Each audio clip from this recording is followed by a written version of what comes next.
Hello friends, PM ফ্যামিলির নতুন একটা ব্লগে তোমাদের সকলকে জানাই স্বাগত। বাঙালিদের কাছে মূলত নতুন ফসল তোলার উৎসবই হলো পৌষ পার্বণ। সকালে উঠেই সূর্য স্নানের পর পূজার্চনা চলে, আর এই সব কিছুকে ছাপিয়েই শুরু হয় পেট পুজো। মাঠের নতুন ধান ঘরে উঠলেই শুরু হয়ে যায় পিঠের প্রস্তুতি। চালের পিঠে পেটে না পড়লে অনুভব হয় না পৌষ সংক্রান্তির আমেজ। পৌষ সংক্রান্তির দিন নানা রকম পিঠে তৈরিতে ব্যস্ত থাকেন আমাদের মা দিদারা। এই যে দেখো, আমার শাশুড়ি মা সন্ধে দিয়েই সন্ধেবেলা পিঠে তৈরি করতে বসে পড়েছেন। ছোটবেলায় শীতকালের কথা মনে পড়লেই মনে পড়ে কত রকমের পিঠে তখন খেয়েছি। সেই সব পিঠে আমাদের মা, ঠাকুমা, পিসিরা তৈরি করত, আর আমরা বসে বসে দেখতাম, আর ওদের দেখা দেখি তৈরি করার চেষ্টাও করতাম। স্মৃতিতে জলজল করছে সরাই পিঠে, গোকুল পিঠে, পাটিসাপটা, দুধ পুলি, এইসব আরও কত ধরনের পিঠেই না হতো তখন। কালের নিয়মে সব কিছুই বদলে যাচ্ছে, হারিয়ে যাচ্ছে অনেক কিছুই, হারিয়ে গেছে অনেক প্রিয়জন। এখন আমার শ্বশুর শাশুড়ি, সন্তান আর স্বামী নিয়েই সব কিছু। এই যে দেখো, এখন আমার শাশুড়ি মা পিঠে তৈরি করছে, আর আমরা সেখানে বসে বসে আগুন পুইছি। শীত তো প্রচুর পড়েছে, তাই উনুনের সামনে বসে থাকতে বেশ ভালোই লাগছিল। নলেন গুড় সহযোগে এই পিঠেটা আমার বরমশাইকে দিয়ে দিলাম খাবার জন্য। উনি বসে আছেন কম্বলের তলায়, ছেলে আর সে বসে বসে এখন টিভি দেখছে। নলেন গুড়ের সাথে যে কোনো পিঠে দারুণ মজাদার। প্রথম দিনের পর্ব মিটে গেল, দ্বিতীয় দিনে হবে পুলি পিঠে। নারকেল দিয়ে পুলি পিঠে খেতে আমাদের পরিবারে সবাই ভালোবাসে, কিন্তু আমার খুব একটা ভালো লাগে না, তাই আমি নিজের জন্য তরকারি বানিয়ে নিলাম তরকারি পিঠে বানানোর জন্য।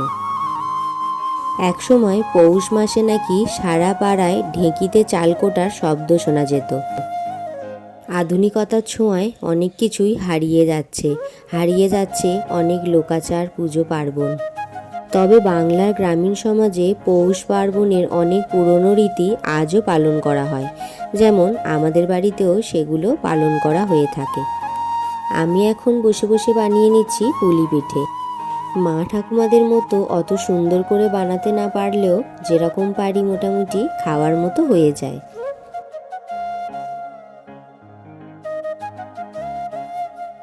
এই যে দেখো, আমার সমস্ত পুলি পিঠেগুলো বানানো হয়ে গেছে। দ্বিতীয় দিনের পর্ব শেষ হওয়ার পর চলে এলাম তৃতীয় দিনে বানিয়েছিলাম পাটিসাপটা। বরমশাইয়ের আবদারে আজ পাটিসাপটাটা বানালাম।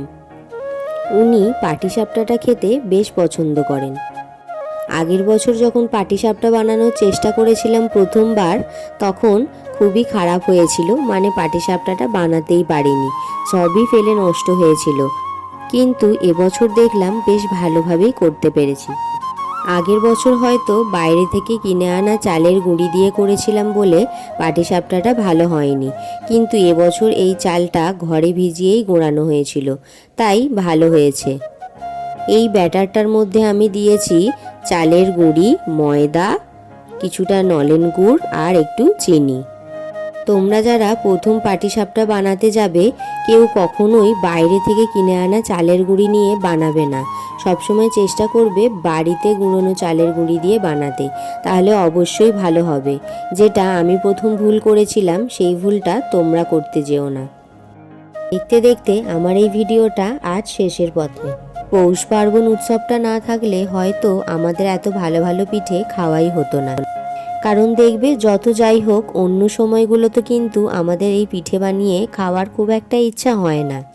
তাই বেঁচে থাকুক বাংলা ও বাঙালির আবেগ মিশ্রিত এই পার্বণগুলো। ভিডিওটা এখানেই শেষ করলাম। তোমরাও খুব ভালো থাকো আর উৎসবের আনন্দে মেতে থাকো। টাটা।